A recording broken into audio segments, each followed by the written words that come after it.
హల్లెలూయా. స్తోత్రం స్తోత్రం ప్రభా, నీ వందనాలు ప్రభా.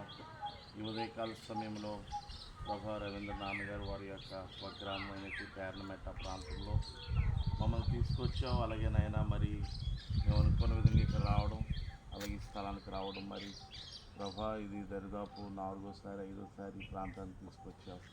ముఖ్యంగా ప్రభా వీరికి ఇచ్చిన కుటుంబాలను బట్టి, అలాగే నాయన ఆనాడు డిటి మోజెస్ గారు చేసిన పరిచర్య ప్రభా, వారు చేసిన ప్రభా నీ స్తోత్రాలు ప్రభా. ఈ గ్రామానికి ప్రాంతానికి ఒక రోల్ మోడల్గా, ఒక మాదిరిగా నువ్వు ఉంచావు తండ్రి.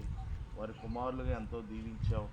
మరి ఇక్కడ ప్రభా నీ స్తోత్ర ఈ స్థలాన్ని దీవించునైనా, ఆశీర్వదించునైనా ప్రభా. మరి వారి కుమారులు బిడ్డలు నాయన, అలాగే నేను మనవులు మనవరాలు అందరిని ఆశీర్వదించున్నాను, సంతానాన్ని దీవించున్నాను.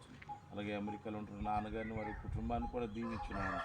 అలాగే ఈరోజు మరి మేము ఇక్కడికి వచ్చి మరి ఇవన్నీ చూసి మరలా ప్రభావం ఎంతో సంతోషిస్తూ మేము ఎంతో ఆనందిస్తున్నాం.